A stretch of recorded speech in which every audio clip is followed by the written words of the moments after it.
C'est clavé.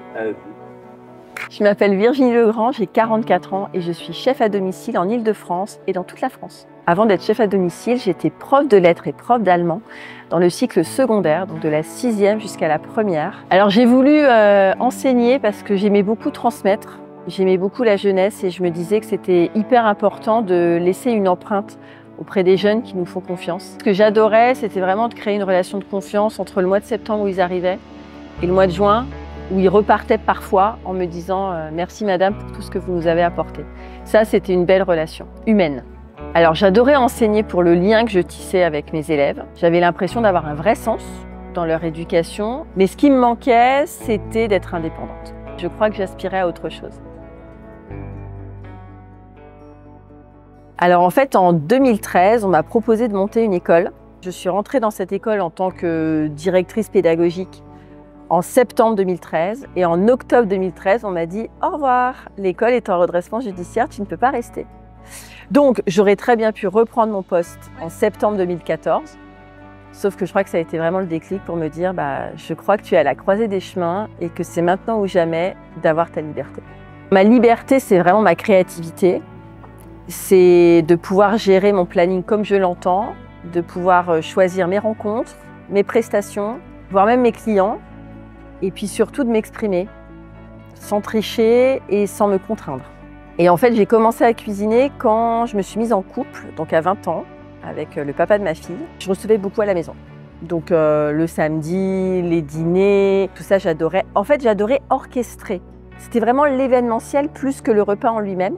Et en fait, j'ai eu le virus très très vite de la créativité et de la cuisine illimitée. Et donc, ça a été l'occasion de dire « Et si j'en faisais mon métier ?» Je me suis dit « Ok, je me lance ». Je n'ai pas attendu longtemps parce que j'ai immatriculé en décembre 2013. Je voulais tout de suite travailler à domicile, chez les clients. Je voulais vraiment faire la cuisine chez eux pour eux. Et en fait, j'ai fait mon premier repas le 25 mars 2014. Ça fait 11 ans. Au fond de moi, je savais que j'allais être à la bonne place, en fait. Ça s'est imposé à moi, le fait que je voulais faire de cette passion mon métier. Et c'est pour ça qu'en fait, cette reconversion, elle est assez fluide et elle ne s'est pas faite parce que je me suis lassée de l'enseignement, elle s'est faite parce que j'ai été appelée en fait par la gastronomie.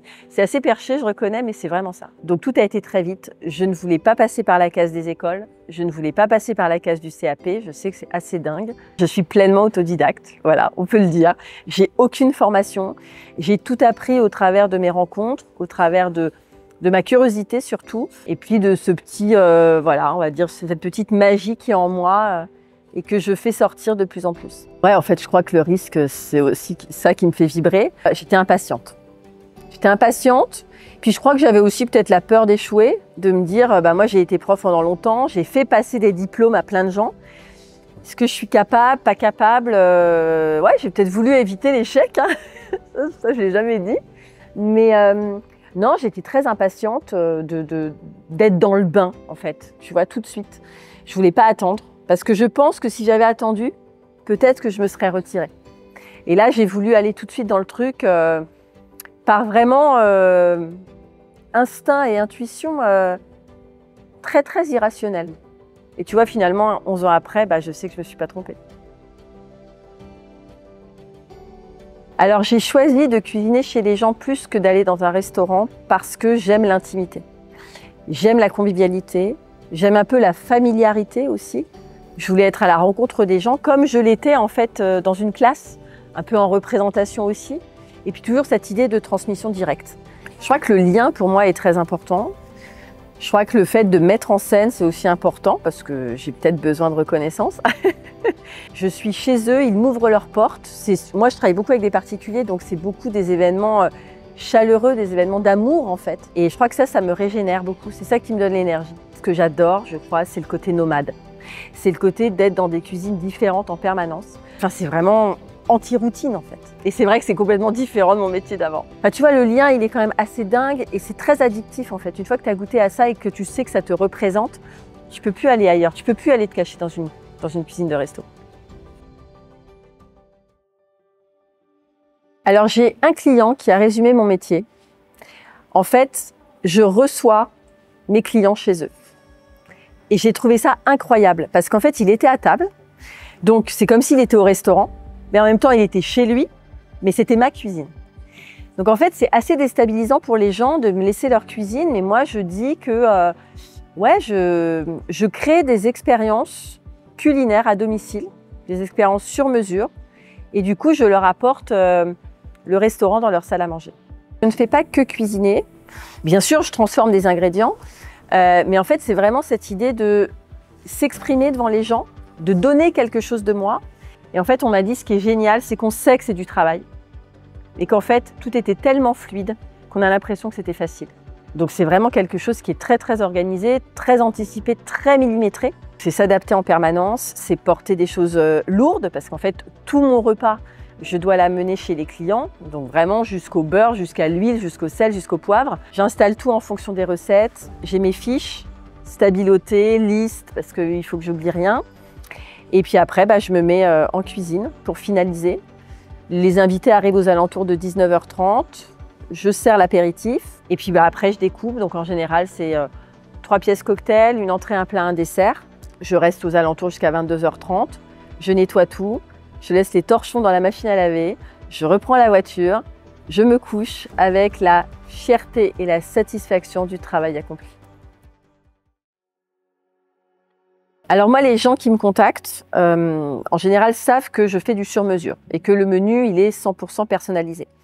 Donc moi, j'ai une assistante qui appelle les clients, bonjour Cécile, pour justement avoir un vrai diagnostic. Donc s'ils préfèrent de la viande, du poisson, un dessert fruité, un dessert chocolaté, s'ils ont des voyages qui les ont inspirés. Et moi, je reçois la feuille et je compose. Et c'est ce moment-là, en fait, que j'adore le plus. Il y a ce moment-là, le début, et le moment après où je vais transmettre tout ça dans les assiettes. Et je crois que cette créativité, je la cultive en permanence. Et le jour où je ne l'aurai plus, cette fibre créative-là, c'est pareil, je ferai autre chose. Parce que c'est ce sur quoi on m'attend. Et c'est ce sur quoi aussi j'ai la pression, tout le temps. Moi, ce qui m'intéresse, c'est de proposer des associations inattendues, voire même dingues. J'adore proposer l'avocat en dessert. Là, j'ai fait un tartare de saumon à la fraise. Et en fait, les gens se disent « ouais, c'est bizarre ». Et finalement, me font confiance et je leur montre qu'avec un assaisonnement, en fait, je leur montre, et ça aussi, je le fais beaucoup dans mes cours de cuisine, que tout est possible en cuisine. Et c'est ce tout est possible qui a été dans ma vie, parce que oui, c'est possible de réussir dans un milieu sans avoir la formation pour, c'est possible de créer un menu audacieux, instinctif, avec des produits frais, de saison, qui surprennent finalement des palais les plus aguerris en fait. Je pense que c'est beaucoup cette fibre que j'ai et qui m'anime et que j'ai besoin de faire ressortir en permanence. C'est obsessionnel la créativité chez moi, c'est vraiment obsessionnel. Ma mission de vie, c'est de fédérer, c'est de rassembler, c'est de connecter. Alors c'est important de connecter parce que je trouve que le lien, c'est la base finalement de la société. Et puis c'est la base de ma personnalité. Moi, je me suis toujours sentie à l'écart en fait. Moi, j'ai grandi dans une famille compliquée, je suis fille unique, donc ça m'a peut-être manqué. J'ai souvent été dans la solitude. C'est pareil, je l'ai jamais dit ça. et je crois qu'en fait, j'ai toujours eu besoin des autres. Besoin des autres, en fait, pour me regarder dans leur regard, quoi. De travailler avec les autres, de travailler au service des autres, c'est ce qui donne un sens à ma vie, en fait. Et je crois que je le fais très bien parce que je le fais avec le cœur. Mais je le fais de manière sensorielle avec mes assiettes. Et ça, c'est ce qui me revient aussi. Les gens me disent, en fait, Virginie, c'est pas juste bon. Alors, c'est déjà bien quand c'est bon, hein, mais c'est surtout que tu transmets quelque chose. Tu transmets des vraies émotions et c'est ça qui fait que je sais clairement que je fais ce pourquoi je suis née, en fait. Participer à des événements symboliques qui comptent. Et en fait, ce qui est génial, c'est de se dire que tu laisses des souvenirs. Et je trouve que le côté humain, pour moi, le côté humain, le côté sensibilité, le côté générosité est hyper important et correspond vraiment à qui je suis. Donc c'est pour ça que ça m'apporte beaucoup. Ça m'apporte autant que ça ne me rapporte en fait. Alors il s'avère que je crée un rapport très intime en fait avec mes clients, très émotionnel. Donc je ne veux pas les décevoir. Et donc c'est ça aussi qui me donne la force de donner le meilleur et de ne pas me tromper. Et en 11 ans, je touche du bois, ça s'est toujours très bien passé. Alors en fait, moi je dis, souvent que la vraie Virginie, elle est née il y a 11 ans. Donc avec la fondation de Communique Passion. Et Communique Passion, tu vois, c'est drôle parce que c'est pas du tout un mot qui parle cuisine. Beaucoup pensent d'ailleurs que je suis une agence de communication. Et en fait, moi, ce qui m'intéresse, c'est de communiquer ma passion. Et ma passion, c'est quoi? Ma passion, c'est de m'exprimer au travers de la gastronomie. Non seulement je fais des prestations de chef à domicile, je fais des prestations de catering, de traiteur, je donne des cours de cuisine, mais je suis aussi une networkeuse, je suis aussi une conférencière, je suis aussi une auteure de livres de cuisine et depuis 3 ans, je suis une podcasteuse. Quand j'ai sorti mon premier bouquin, j'ai eu un prix à l'étranger. Et j'ai fait beaucoup d'interviews et les gens m'écoutaient, ils me disaient « Ah, t'as une jolie voix !» C'était le moment du podcast, beaucoup il y a 3 ans, tu vois, ça explosait. « Ah, pourquoi tu fais pas un podcast ?» Et putain, et en fait, il a allumé un truc. Et j'ai dit « Mais attends, j'adorerais trop !» Donc, dans la foulée, j'ai demandé aux gens s'ils connaissaient un studio.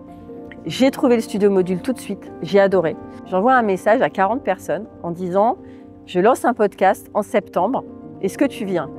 Les 40 m'ont dit oui. Donc là, je me suis dit ok.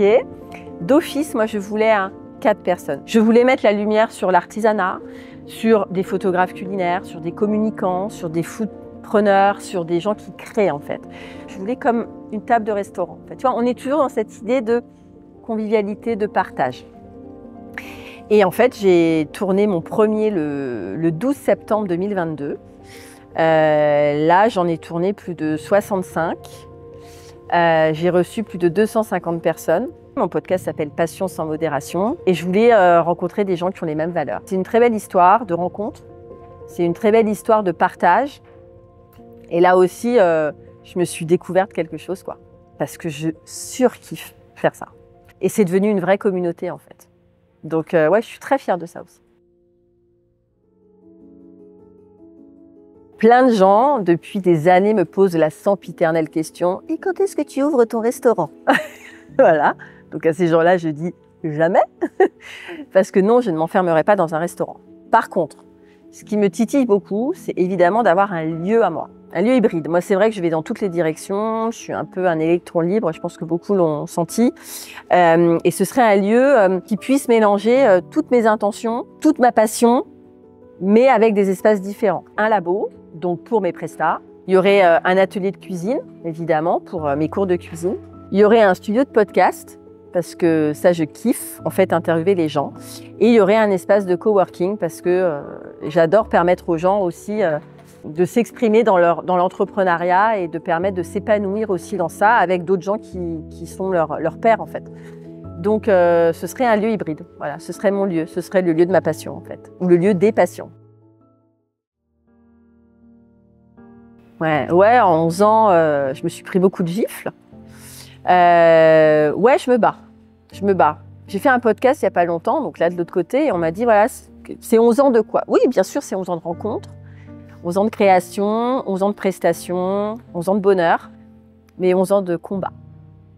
Parce qu'il faut se battre dans un métier. Alors déjà, l'entrepreneuriat, c'est dur, hein, parce qu'il faut gagner de l'argent, il y a cette pression financière qui est importante, de s'imposer, de ne pas se laisser déstabiliser. Et moi, ma grosse faille, en fait, aujourd'hui, c'est de continuer à créer et de continuer à surprendre par ma créativité. Parce que les gens savent que c'est mon plus gros ingrédient, en fait, cette créativité. Donc, en fait, là, je sais qu'en 11 ans, j'ai une belle ascension. C'est vrai que j'ai un beau parcours. Il faut rester. Et ça, c'est difficile parce qu'il faut toujours se renouveler, se réinventer, faire des nouvelles choses, aller là où on ne t'attend pas. Et donc, en permanence, je suis en ébullition cérébrale pour justement proposer des choses différentes et différenciantes. En fait, je pense qu'il me manque aujourd'hui, c'est d'être comprise parce qu'il y a plein de gens qui me jugent sur mon hyperactivité, sur le fait que je travaille trop, sur le fait que je pars dans tous les sens. Alors que finalement, je ne pars pas tant dans tous les sens parce qu'il y a une cohérence. Il y a une vraie cohérence qui s'est créée en fait. Non, ce qui me manque vraiment, c'est de ne plus me sentir obligée de me justifier et de ne plus culpabiliser de faire tout ça. Parce que finalement, je le fais pour moi, pour m'épanouir et pour laisser une trace en fait, notamment à ma fille, ma Rose qui a 16 ans et qui me voit là-dedans et à qui j'ai envie de donner cette culture de l'audace en fait.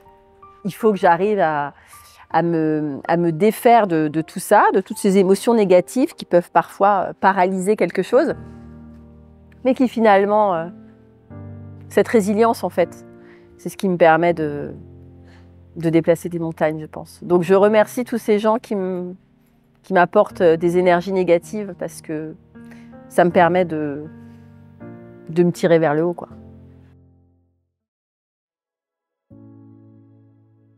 En fait, je pense que malgré toutes les confrontations, les difficultés que j'ai eu à surmonter, je sais et j'ai la conviction, chevillée au cœur, que je suis à ma place, que je donne le meilleur de ce que je peux donner à mes clients et que mon côté artiste, sensible, épicurienne et créative, personne ne me l'enlèvera.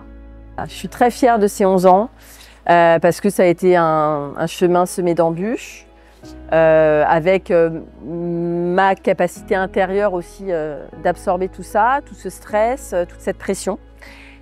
Et en même temps, voilà, tous ces gens qui me font des compliments en permanence, qui me disent que ce que je fais c'est bien, que ce que je fais c'est bon, que ce que je fais c'est doux. Et du coup, gratitude pour tous ces gens qui m'ont fait confiance.